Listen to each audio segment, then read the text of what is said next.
Pain behind closed doors. The wooden floor creaked beneath her knees. Emily Carter didn't cry out anymore.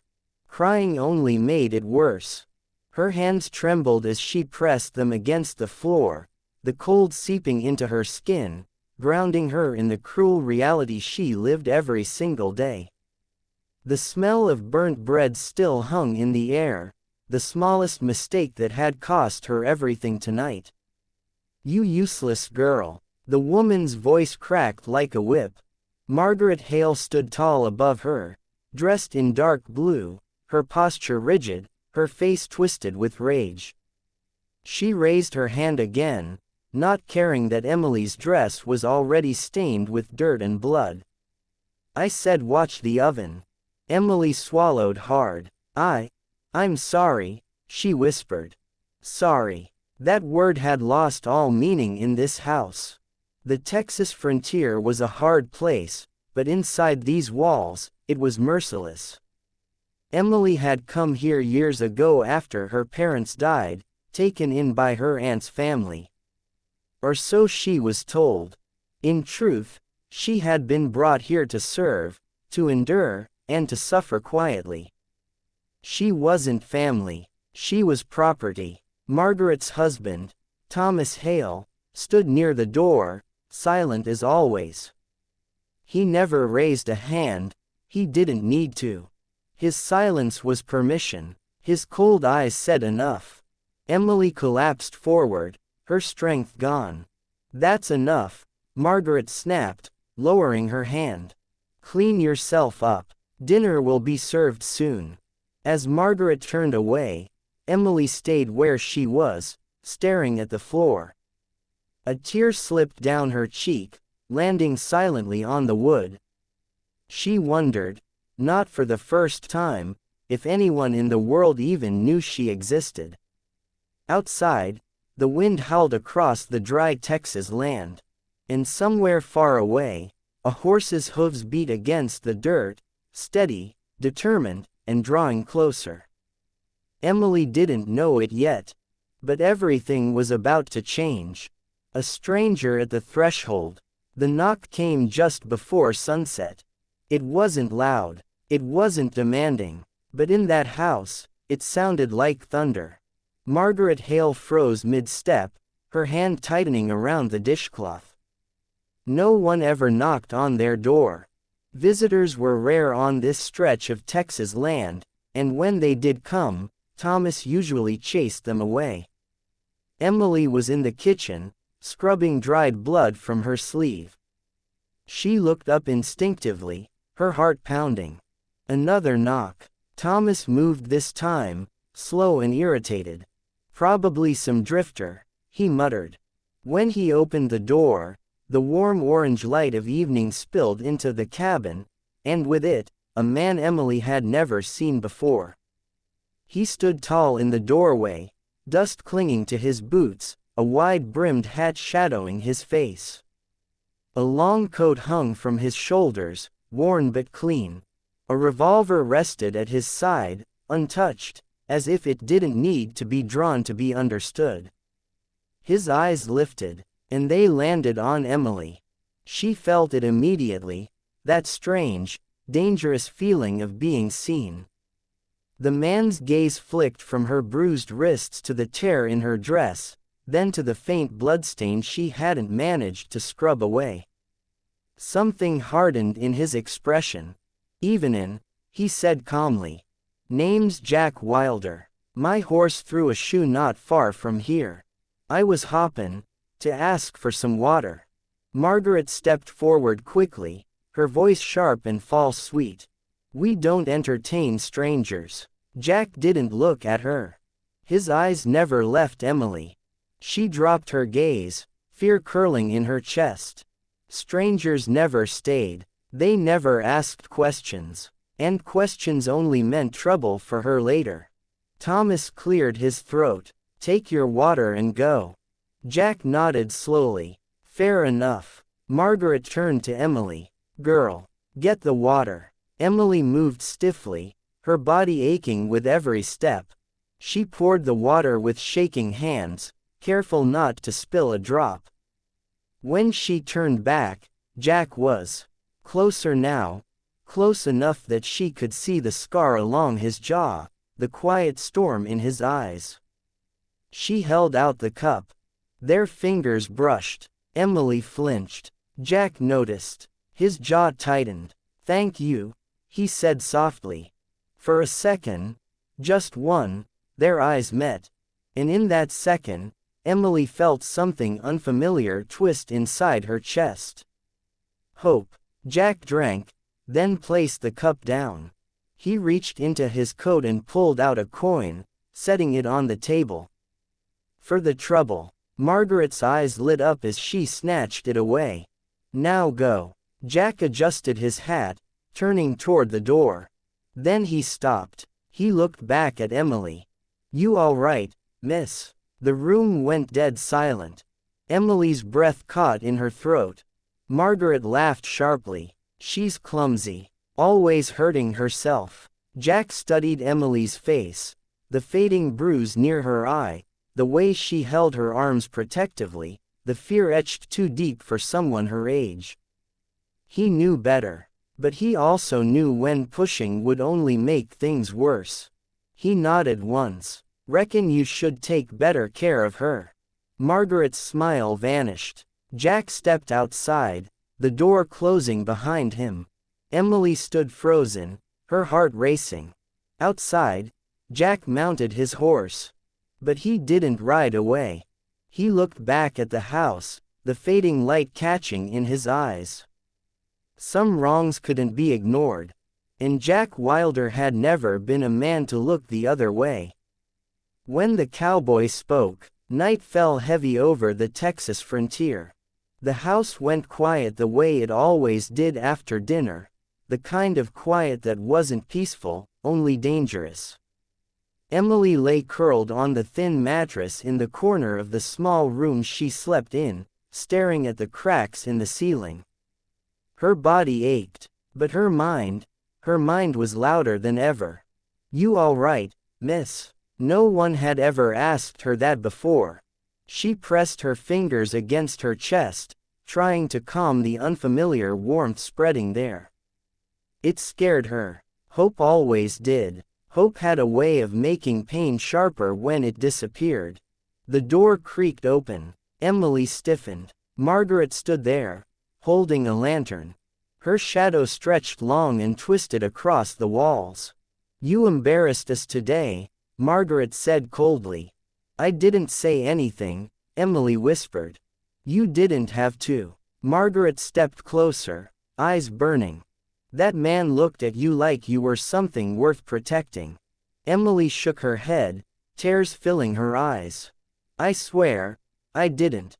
The lantern slammed onto the small table. "That's enough." Emily flinched, bracing herself.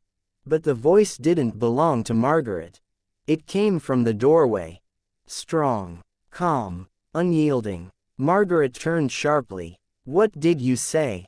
Jack Wilder stood in the open doorway, hat low, coat dark against the night. Behind him, his horse waited, quiet as if it understood what was about to happen. Thomas rushed forward. "You got no business here." Jack didn't move. "I had business the moment I saw bruises on a girl who couldn't lift her head to look me in the eye." Margaret scoffed. "You don't know anything about this house." Jack stepped inside, boots heavy against the wooden floor. "I know abuse when I see it."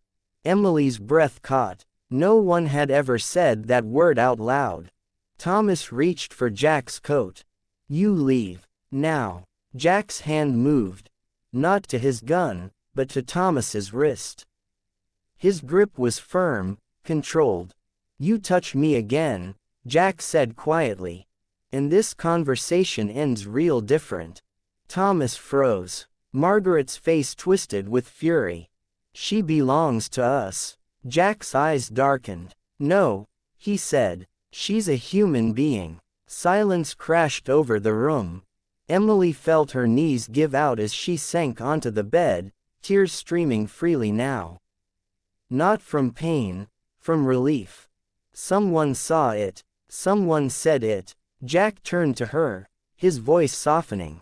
Emily, is that your name? She nodded, barely able to breathe. You don't have to stay here, he said. Margaret laughed, sharp and ugly. And where would she go? She's got nothing. Jack reached into his coat and placed a folded paper on the table. She's got me. Thomas stared at the paper, a legal notice bearing a sheriff's seal. Jack's jaw tightened. I already spoke to the sheriff in town, Jack continued. And he'll be here by morning. Margaret lunged forward. Jack stepped between her and Emily in one swift motion. That's enough. The words cut through the room like a blade. For the first time, Margaret stepped back. Jack turned to Emily and held out his hand. Come with me, he said. Or don't. But tonight, you're safe. Emily looked at his hand. Strong, steady, waiting. Her whole life had taught her not to trust. But something deep inside whispered that this was her chance. She reached out. And took it. The night everything changed. Emily's feet barely touched the ground as Jack pulled her toward the door. Her heart pounded so hard it hurt. Margaret screamed behind them. You walk out that door and you'll regret it, girl. Jack didn't turn back. The night air hit Emily's face like cold water. She gasped, clutching Jack's coat as if letting go would drag her back into that house forever. Thomas stumbled after them, rage blinding him. You don't get to take what's mine.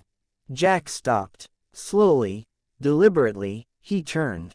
Last warning, he said. Thomas didn't listen. His fist flew. Jack blocked it with ease, the impact echoing in the still night. One swift movement, controlled, not cruel, and Thomas was on the ground, groaning in the dirt. Jack crouched, voice low. You lay another hand on her, and the sheriff won't be your biggest problem. He stood and helped Emily onto the horse, wrapping her in his coat before mounting behind her. She felt the strength in his arms as he steadied her shaking body. Hold on, he murmured. The horse took off, hooves pounding against the earth, the house shrinking behind them with every breath. Emily didn't look back. She couldn't. The wind tore tears from her eyes as they rode through the darkness, the stars overhead sharp and endless. Every sound made her flinch. Every shadow felt like it might reach out and drag her away. Jack noticed. You're safe, he said softly, leaning close so she could hear him over the wind. I won't let anyone hurt you again. The words were gentle, but they carried weight. They reached a small creek miles from the house. Jack dismounted first, then helped Emily down. Her legs buckled, and he caught her before she hit the ground. It's all right, he said quickly. I've got you. She clung to him, her body shaking as everything she'd held inside finally broke free. I thought I was going to die there, she sobbed. Jack held her. Not tight, not possessive, just enough to let her know she wasn't alone. You survived, he said. That means you're stronger than you think. They built a small fire. Emily sat close, staring into the flames. The warmth felt unreal, like it might vanish if she blinked. Why did you come back? She asked quietly. Jack stared into the fire, his face unreadable. Because I've seen this before, he said. And I didn't stop it then. She looked at him, really looked at him, for the first time. Someone you loved? She asked. He nodded once. My sister. Silence fell between them, heavy, shared. Emily reached out without thinking, her fingers brushing his hand. He didn't pull away. The fire crackled. The night wrapped around them, no longer threatening, just wide. For the first time in her life, Emily slept without fear. But far away, Under the same stars, Margaret Hale stood on her porch, eyes burning with vengeance. This wasn't over. Healing was not easy. Morning came softly. Emily woke to the sound of birds and the smell of coffee. Real coffee, not the bitter substitute she'd known her whole life. For a moment, panic seized her chest. She sat up too fast, her heart racing. Then she saw Jack. He was sitting a short distance away, tending the fire, his back to her, giving her space. As if he understood that safety wasn't just about walls, it was about choice. "You're awake," he said gently, not turning around. Emily nodded, then realized he couldn't see her. "Yes." Jack handed her a tin cup. "Thought you might like some." She wrapped her hands around it, the warmth seeping into her fingers. Her hands still shook, not from cold, but from memories that refused to stay quiet. "I don't know how to do this," she admitted. "Do what?" Jack asked. "Be free." Jack finally turned to face her. "Freedom's not something you wake up knowing," he said. "It's something you learn, slow and messy." They rode later that morning toward Jack's small ranch on the edge of town. Emily sat stiffly behind him, every sudden movement making her flinch. Jack slowed the horse without being asked. "You don't have to hurry," he said. At the ranch, everything felt unreal. The open land, the quiet, the absence of shouting. Emily hovered near the doorway of the small house, unsure if she was allowed inside. Jack noticed. "You don't need permission here," he said softly. Inside, he showed her the guest room, clean, simple, hers. "If you want to leave," he added. "Or if you want to stay, it's your choice." Choice. The word felt dangerous. Days passed. Jack never touched her without asking. Never raised his voice. Never stood too close unless she invited him to. Still, nights were hard. Emily woke screaming more than once, her body drenched in sweat. Each time, Jack was there, not in her bed, not invading, just sitting on the floor by the door. "You're safe," he'd say. "I'm right here." One afternoon, while hanging laundry, Emily dropped a clothespin. The sharp crack sent her to her knees, breath trapped in her chest. Jack rushed over, then stopped himself. "Can I help?" he asked. She nodded, tears spilling freely now. He knelt beside her, keeping his distance. "I feel broken," she whispered. Jack shook his head. "You're hurt," he said. Big difference. Something inside her shifted. Weeks later, she laughed for the first time, a small, surprised sound that startled them both.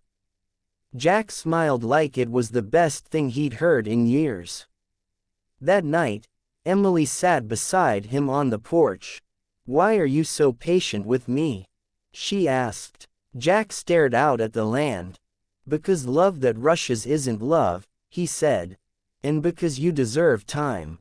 Emily rested her head against his shoulder. He didn't move, but his hand, slowly, carefully, found hers. Love in a broken place. Spring arrived quietly, painting the ranch in gold and green.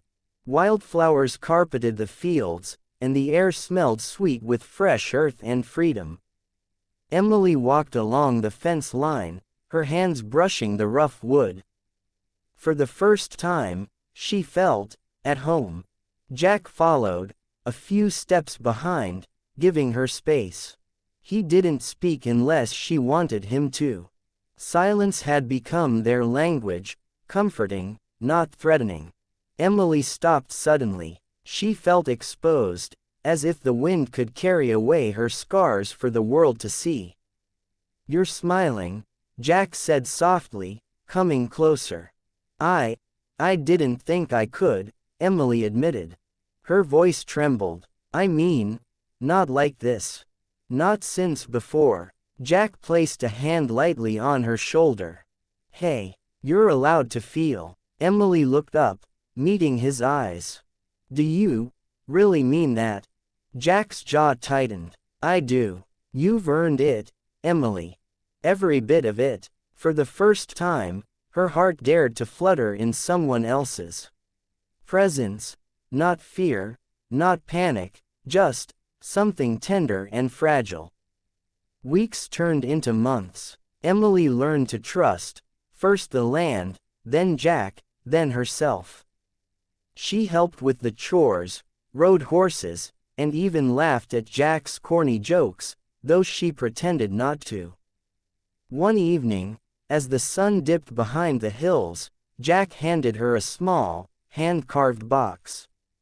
For you, he said simply. Inside, she found a silver locket with 2 tiny initials, E and J.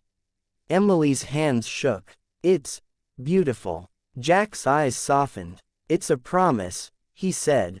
Not forever, not perfect, just that I'll be here. Tears blurred her vision. I never thought anyone would stay, she whispered.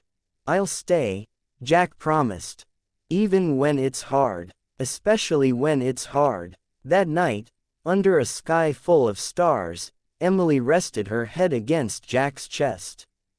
He held her close, gentle, careful, never forcing, always patient. For the first time, she felt safe inside someone else's arms. But even as love blossomed, the past refused to vanish. One morning, a rider appeared on the horizon, Margaret Hale, furious, relentless, and unwilling to let Emily go without a fight. The peace of the ranch trembled. Emily clutched Jack's arm. They're not done, she said softly. Jack nodded, his grip firm. Then we finish this, together. Justice, freedom and a new beginning. The sun was just rising over the ranch when the distant sound of hooves echoed across the field. Emily's heart thumped. Her chest tightened with a mix of fear and determination. Jack stepped in front of her, protective, steady. Stay behind me, he said quietly. Margaret Hale rode into the clearing, her face twisted with rage, her eyes wild. Behind her, Thomas followed, but he hesitated, fear evident in his posture. This isn't over, Emily. Margaret screamed. You belong to us. Emily straightened, her voice steady. No, I belong to myself. Jack dismounted, standing between Emily and Margaret. You've hurt her enough, he said, voice low but carrying over the field. The law will deal with the rest. At that moment, a small group of sheriff's deputies rode into the clearing, led by the man Jack had warned months ago. Margaret's jaw dropped. What is this? She stammered. Justice, the sheriff said. You're under arrest for abuse and kidnapping. Anything else will be added to your charges. Emily exhaled slowly, her body trembling as Margaret and Thomas were taken away. For the first time, she felt the heavy weight of fear lift. Jack came to her side, taking her hand gently. You're safe now, he whispered. Tears blurred her vision. I never thought. You're stronger than you know, Jack interrupted softly.